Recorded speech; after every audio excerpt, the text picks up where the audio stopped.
him speaking to himself and saying, "Hey, I'm prepared to die." For a lot of people, that was just a moment of him talking, but for us as fighters, we felt that because that's something that those voices that I was speaking about before, they're real. It's a real thing, you know what I mean? So him showing that to the world, I thought that was the coolest thing ever. So there's so many different moments that you see in fights that a lot of people don't get to see, and you can even see a fighter break. And sometimes it's not as obvious to the fans, but the fighters we know, we know where it's headed. So I think that's cool. Here we are, you're walking the red carpet, you're here as a guest fighter. We're here talking about somebody else's fight. Is there a point that you train and you think about to give us asking about your fight? 100%, 100%. You need one. You need one fight, but you need that person also challenge you to bring you to that point. So I'm just waiting for that guy, to kind of bring me to that point, and I'll meet him halfway and see how it goes. It's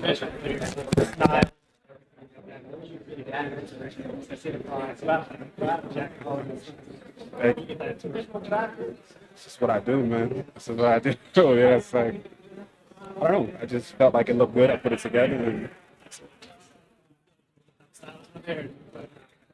I don't need no stylist, bro. I really don't need no stylist. I know a lot of people probably thought I have a stylist, but the socials, they know. They see me when I show up and fight me, that's what I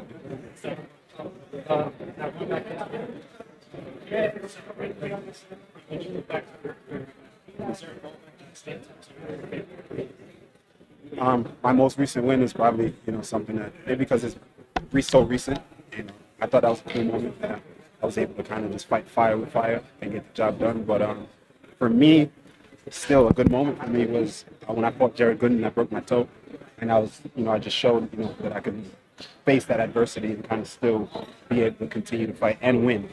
My toe was mangled. I relocated it 20-something times throughout the fight and still got the job done.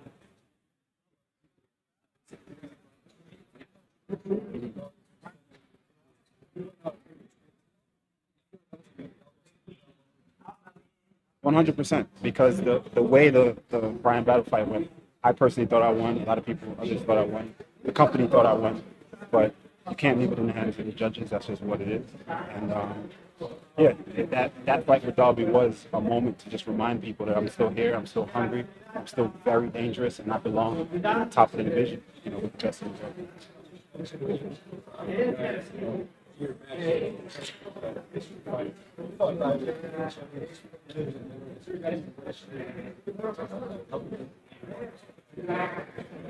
Like a rematch or something? Me and Jack. I think me and Jack can get that back one day. One day. It's funny on my social. I was supposed to face off in team process. So people see me like that. But one day, me and Jack will get started.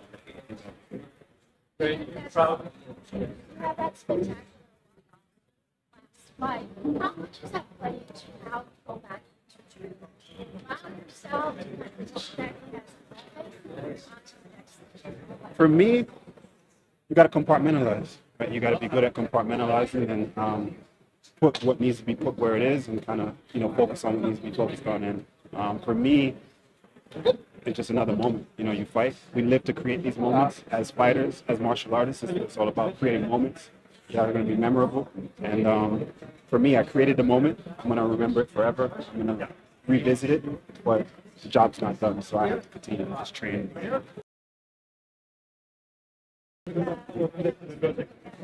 Shelly had Rich Price retired. Yeah, I saw that. I was trying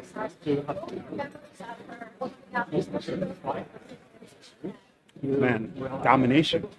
Just straight domination. Those are some of my biggest memories of her. Even my most recent memory of her is bringing her kids to sports day. I don't know if you guys know what sports day is. In Jamaica, every school, we have this, every year we have a thing called sports day, where the parents come and the kids run, have to run. Everyone's track growing up. And she took no mercy, man. No mercy on the parents. She ran with everybody and she dusted them full speed. And I was like, damn, imagine getting going to your kid's sports day and you got to run. She's Shelly and Frazier, a legend line up next to you. That's probably pretty cool. And you won for me. Another Jamaican, Aljamain Sterling. He just had a big fight announced against Brian Ortega in Shanghai. What are your thoughts about that fight? I don't know. Yeah, I'm gonna deal with it. I'm gonna deal with it. So I'm going with Aljo to get it done. Regardless of anything, I got to back Aljo. And speaking of Aljo, what do you make of this Punk Harbor Rum promotion? Because he's turning into one of the best promoters in the game. Yeah, I think it's cool. I think it's cool to see a fighter try to think about their life after fighting. You know what I mean? And kind of create using, because ultimately that's what we're here to be legends and create these moments and grow and leave an impact on the sport, right? But at the end of the day, this is a small moment for us in our lives. So after fighting, there's going to be a lot. Active fighters. It's good to see fighters do what they need to do to set themselves up. It's admirable. Hey, speaking of that real quick, what are you trying to create after your post-fight For career? me, I got a lot going on. Me, I own several businesses, abroad. I want to start a fight promotions. It's called RBFL, World Fight League. So, we got a lot working on, a lot of things working on. When you have those moments of success and what you're looking forward to, looking back at your younger self, what would you say to him now? What would you say to your younger self now? Stay the course. Stay the course. And continue to give it your whole heart. Don't give it half. Don't give it a quarter. Just give it everything you have and continue to do that. It'll all work out. Randy, thank you. Good, man.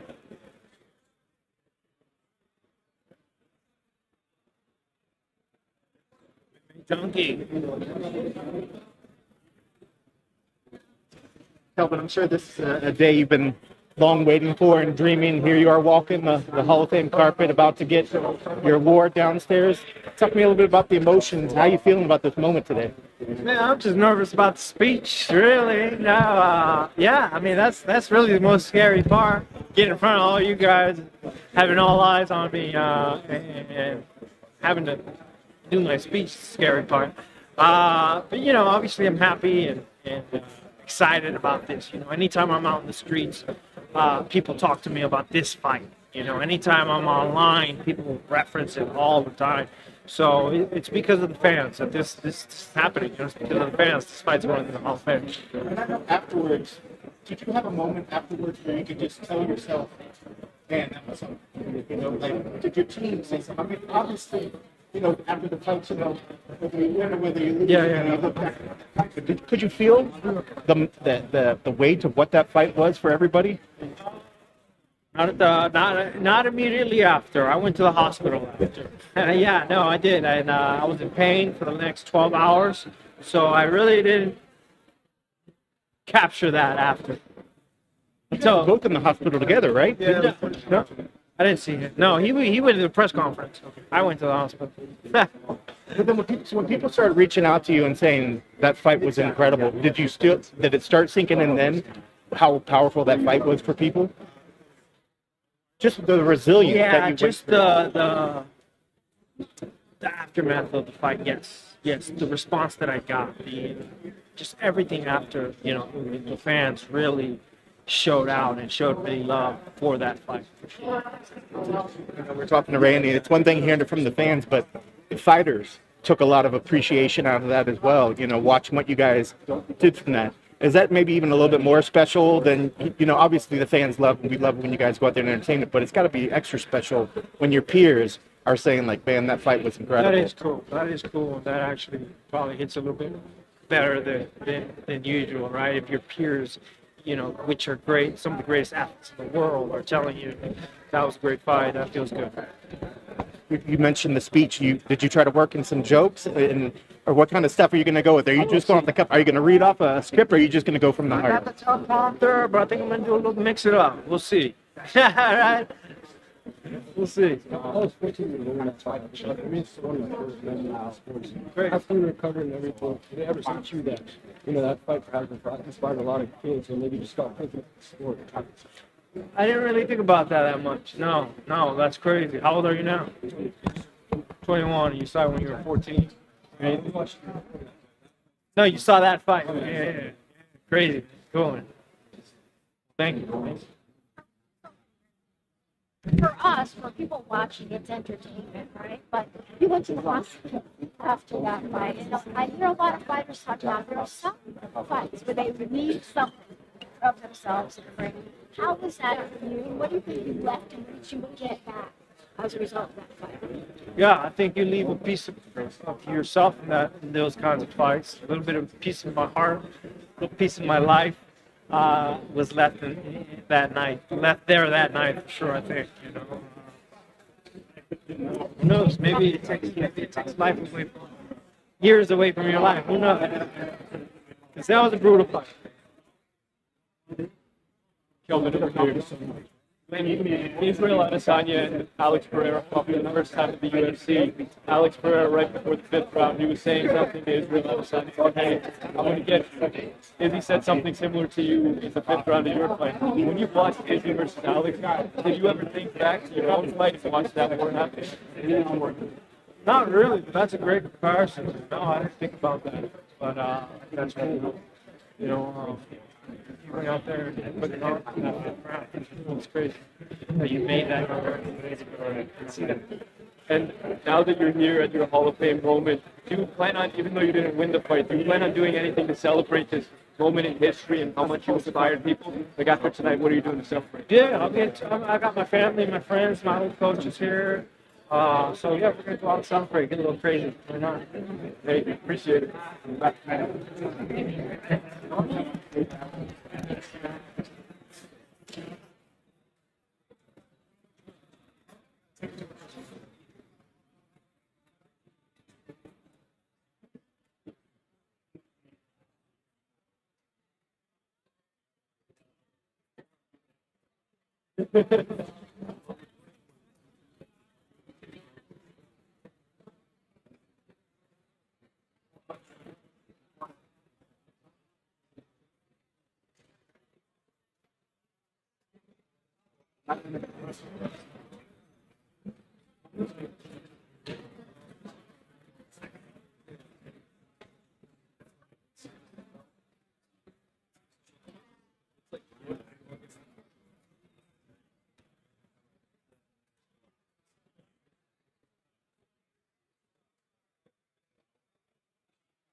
You guys want to talk about privilege?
Right here. Hi. I'm great. How are you?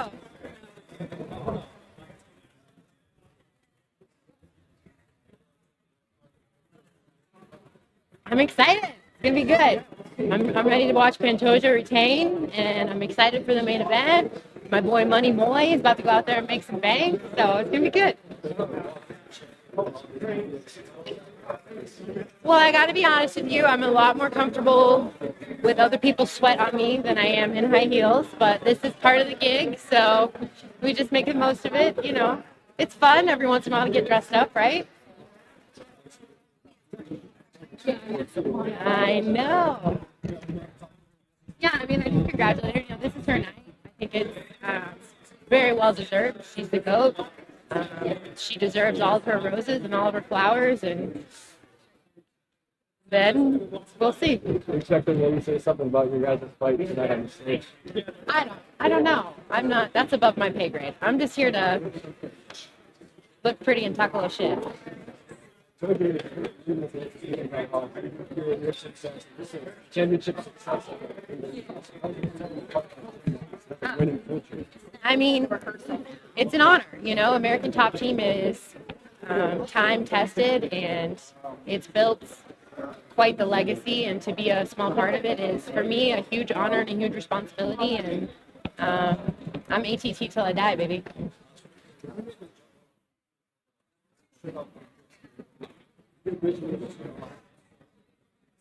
No, I mean, of course I was ready right then. Like, I want to fight for the title. I want this, that, and the other. And all in God's time, God's plan. But I think when you visualize something and you have a dream for, you know, from the first day I started MMA, this was the dream. And so once it happened, I was like, oh, wait, we're done? Like, we did, but we're not done yet.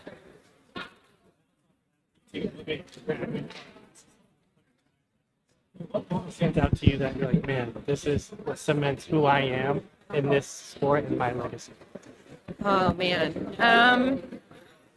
I think the body of work, you know, it's not necessarily one moment, but I think it's all of the moments collectively, and it's how I did it. I didn't change who I am. I stayed true to myself.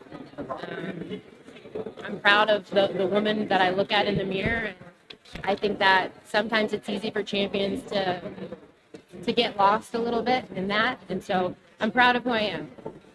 Speaking of that, when you take a look at everything as a whole, maybe, you know, a lot of people may have their certain moments like, oh, this stood out to me. What stood out to you, though, in terms of when you look at those memories, like, this was my personal favorite? In my career, I mean, obviously winning America's first gold medal was, you know, I think that becoming UFC champion and winning America's first gold medal, like, those moments were so special. It's still, like, I'm still living in a dream right now in terms of, like, coming off the UFC title win. Like, the whole night was magical, and yeah, so I'm truly blessed. Going back to what Harold said, so Pantoja was on Media Day yesterday, and he mentioned how you're such an inspiration to everyone around American Top Team. So when you hear something like that, how does that move you to continually push yourself, but to remind yourself that all eyes are on you? Wow.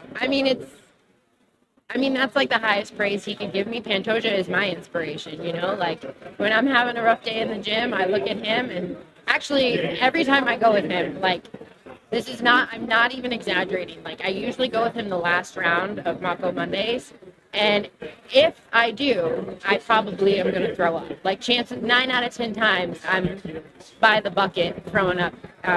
He's a leader in who he is. He's a family man. He's taken the hard road to get here, and he hasn't skipped any of the steps. And so he's an inspiration to me. And to hear that he thinks that is, like, it's the highest praise you could give me, especially from your teammates. You know, these are the people who sweat and bleed and cry with you. So that's, like, yeah, that's an honor. I can imagine there's so many people around you that get you to where you Yes. are. And there's a lot of young girls in their sports that take it to where you are, inspiring you. Who are the 3 role models to you that inspire you? Ooh, 3 role models. That's a great question. 3 role models. Well, my mom, another woman who has been dealt a pretty rough hand, but turned it into roses. You know, she always has a smile on her face, is always looking at the brighter side of life, has never given up, has never quit. So I take a lot of inspiration from my mom. Both my grandmothers actually also, like, the matriarchs of the family. Just good people. It's not necessarily about the success you have. I think it's most important to me is who you are. And these women taught me how to lead from the front and not be afraid to chase my dreams. And they've always supported me. And so I wouldn't be the woman I am today if it weren't for them. Your day job. Well, that's really my day job. At night, I get to, like, punch people in the face. Yeah. I mean, they were pumped. I mean, My daughter was excited. My son doesn't really care. He's 6, so he's just like, oh, mom's home. What did you bring me from New Jersey? You know, and I'm like, I brought you a belt. And he's like, no, I mean like candy, chocolate, like what do we got? Yeah, so my daughter, both my kids do judo right now. I teach them judo, and my daughter has especially shown a big interest in it. She's very fierce. She's very fearless, and yeah, it makes me a little bit emotional to think about because she hasn't had the easiest road, and there's been a lot of uncertainty in her life, and to see her thriving and blossoming into the young woman she's becoming is, yeah, it's greater than any belt.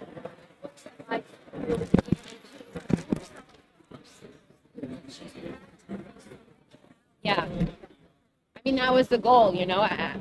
The moment I became a mom, all of a sudden my life wasn't about me, and no one can prepare you for that, and no one tells you about that. But the moment you become a parent, your whole life changes in the blink of an eye. And I just want my children to grow up safe, loved, seen, secure. I want them to know that mom's got their back no matter what, and I want them to chase their dreams and to live life out loud and to be fearless. And it was a rocky start. You know, I'm sure every new parent will tell you, like, the first year is scary and intimidating and overwhelming, but God, it's so worth it. You know, like it's the hardest thing I've ever done and the most rewarding thing I've ever done.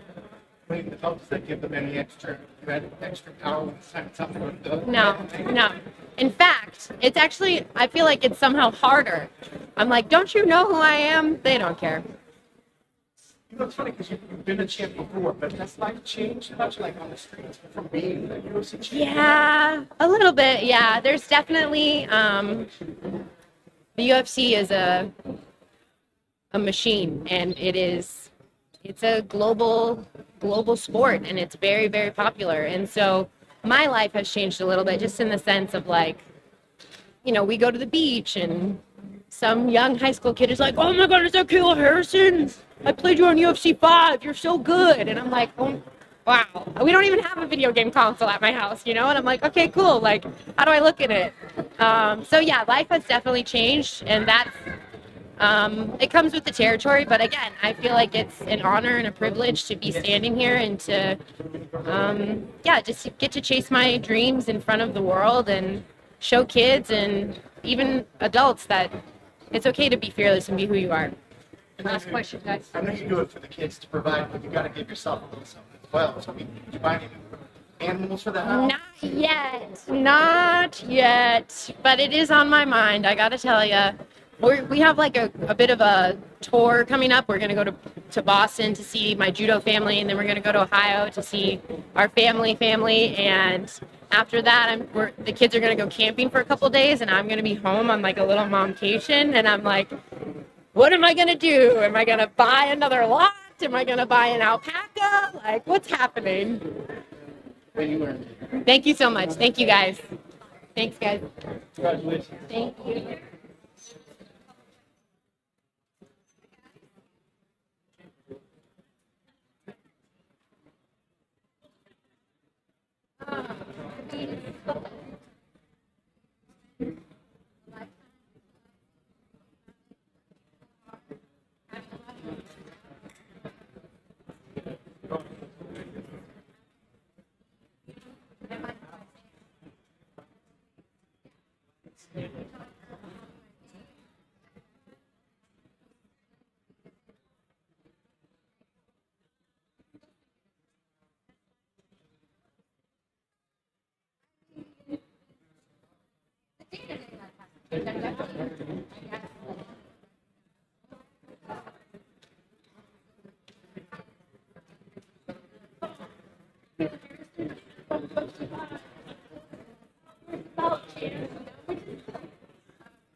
I mean, really, it just feels like my life is like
And I'm back. You get it for stone. No, I can't. I don't want to. That's why I went the other way. Yeah. What's that? No, I know. Wait, it's not. Dude, last time I left, I went in my little corner there. He followed me. So I was the one who got it. No, it's last year. Security. Well, next time I'll just put in a corner. All right, we're gonna get what? Over under 502 levels over here. If we get.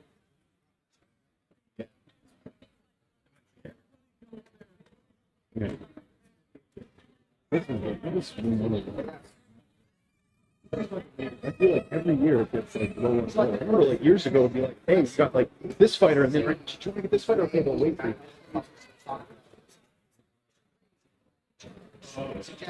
Yeah. Yeah. What, yeah, what is it? Yeah, exactly, yeah. So my food is getting better. Surprise, that's why they play the game. You're a big guy, gosh, You know, I will stop short of getting to that fight, but when I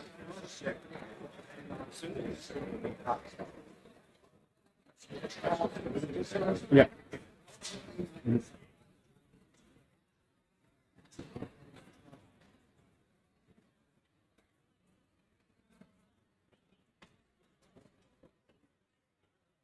I was just surprised to hear it's not about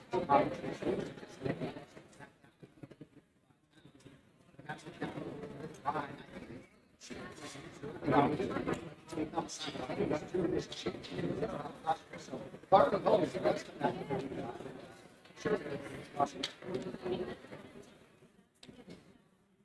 Yeah, I think it is results. But anyway, should go back now.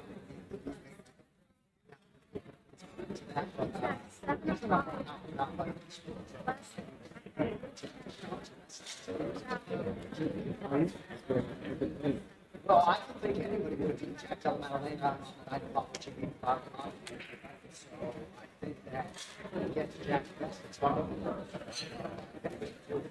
I just tell Jack is everything. Signature. I'm not sure that anybody was going to get Jack.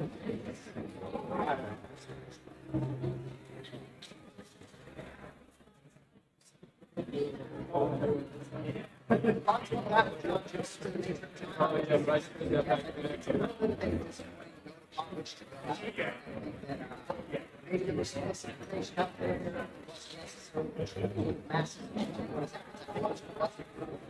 Not necessarily is that. You know, the uproar is that expecting to get that fight, not getting that fight, taking that off. I think it's short term. So what he said this weekend. There's always going to be another guy. And then if it's not like the just split decision,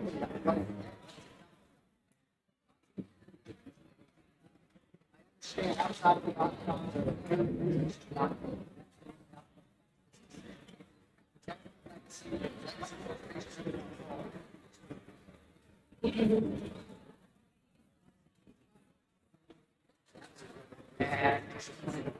obviously, Sean Jones fights every time.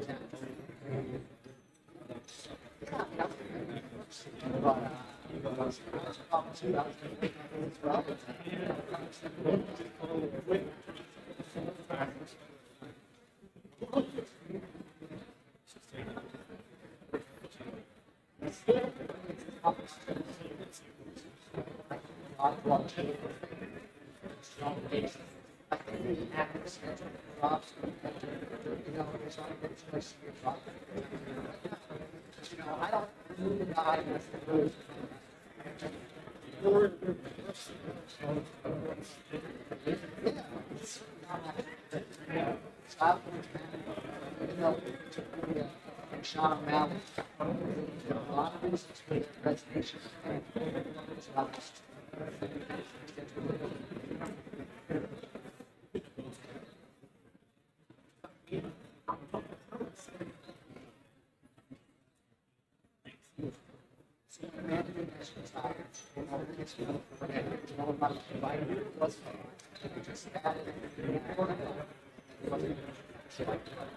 I don't know that. So I'm very excited. Hopefully it's going to take the magnitude of that social. No, I think it's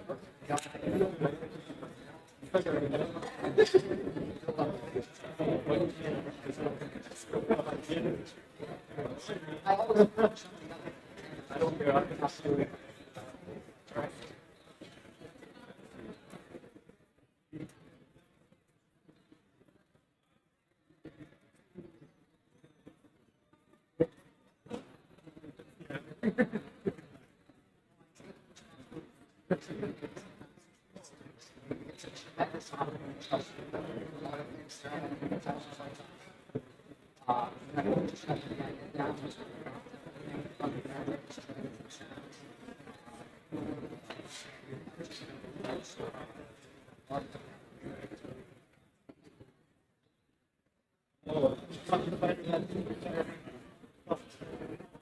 Like everybody else on the podcast.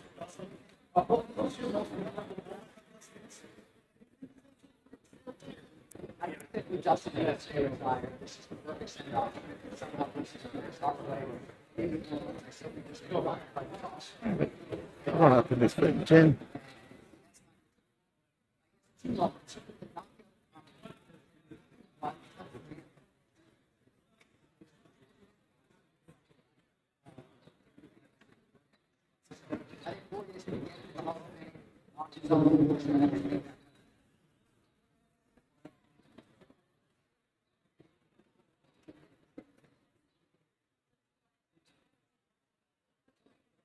That's the best fight. Sachibai finally total chaos. I can't imagine a better match than boxing.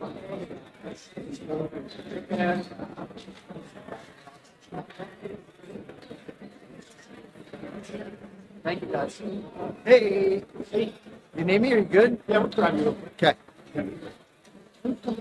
Yeah. Thanks, buddy. Never worn a bow tie until tonight. Yeah, so they're not tired already.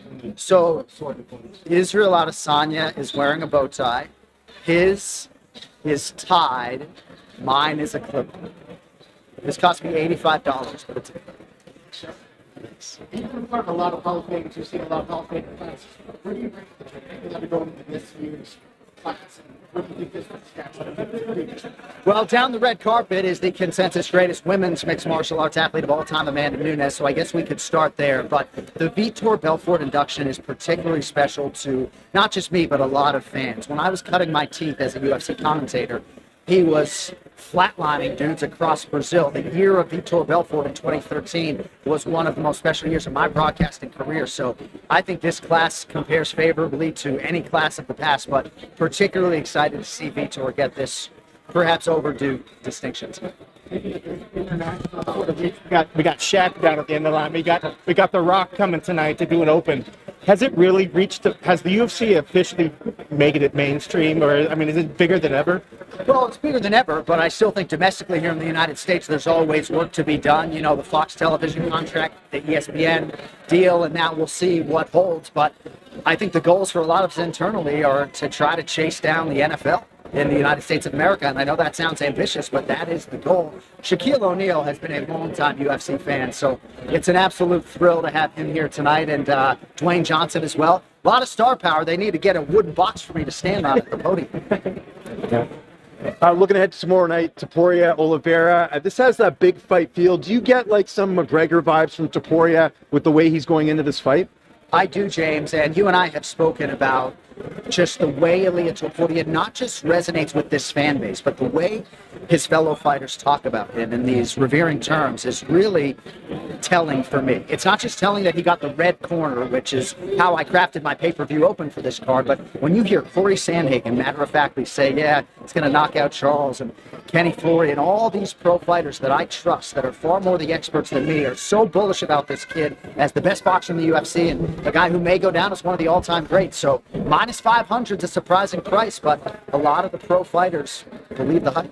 How big would a fight be with Patty Pimblett and Topuria? If very successful, that seems like the next big fight they could make outside of, any other fight. Yeah, I mean, I think an Ilia Topuria-Patty Pimblett fight is absolutely enormous. Sometimes it's hard to quantify just how big a star Topuria is in the U.S. versus his global reach, but there is no doubt that he is going to be the A-side in almost any equation, and Patty Pimblett, I don't have to tell you, moves a tremendous number of needles. So, yeah, I mean, I think that fight has a realistic possibility. But as we sit here, International Fight Week 2025, and you look back at all the fights that have headlined these 13 International Fight Weeks, it takes special big-name athletes to get this distinction. And, Charles is carrying the melt. I mentioned the UFC pitching up the NFL. Obviously, the UFC it's excellent for everybody. And I agree with Dana saying people walk into the live show and they say, oh, I don't want to. Right. So what else do you think the UFC can do? What is anything that the typical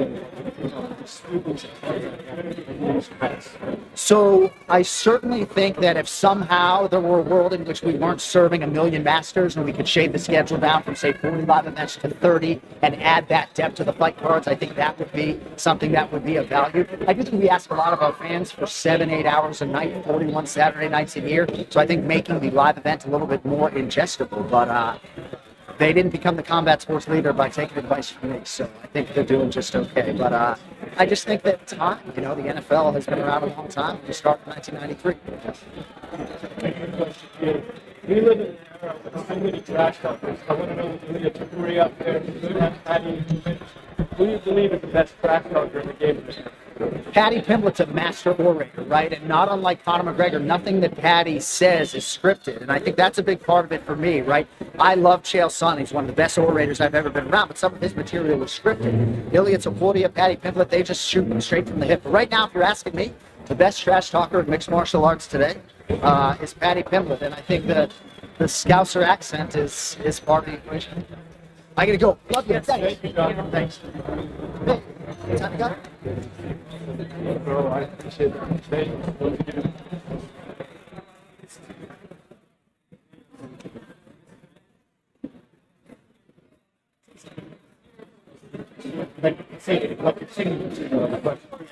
you.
No, thank you. That's fine. That's fine. Have a good night.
They got a bunch of people over here struggling.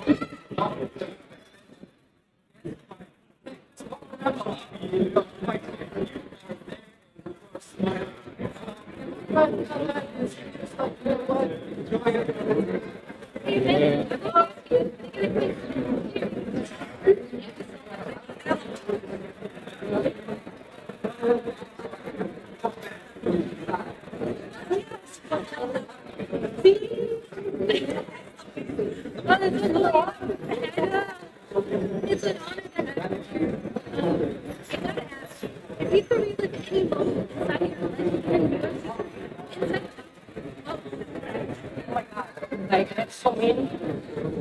My recent life is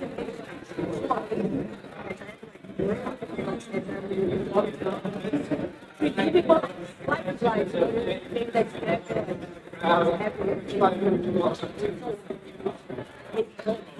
Moments.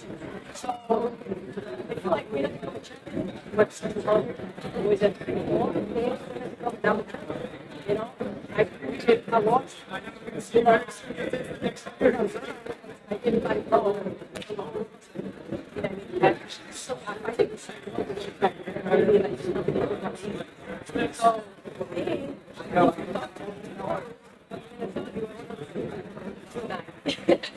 she's not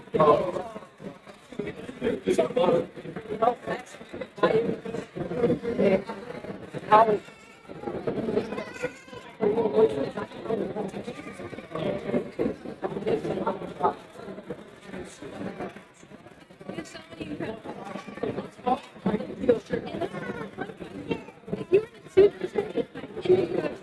which UFC?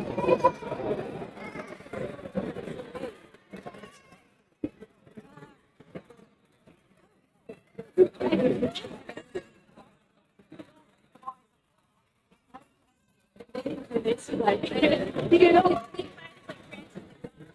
yeah, that was more joyful experience. You know,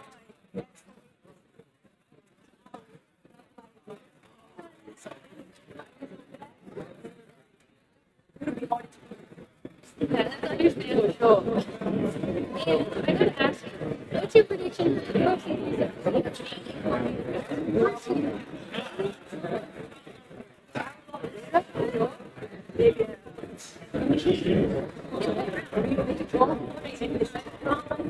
You know, under control. Body. So I feel like I see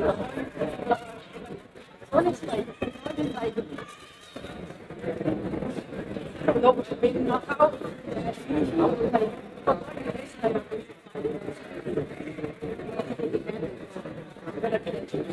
And look around DC.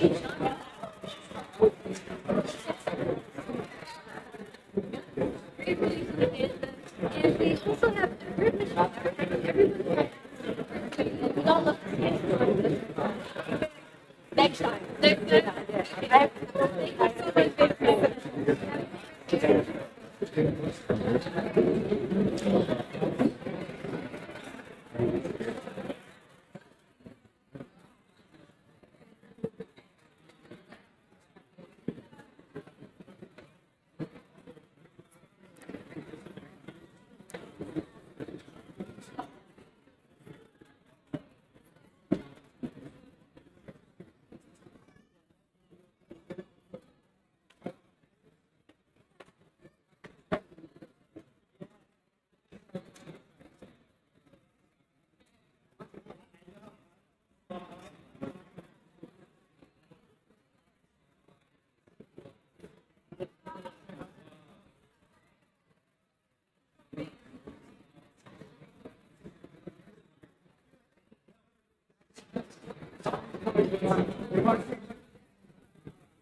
I think I'm done. I think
Thank you.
I'm not talking to you.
An interview with me.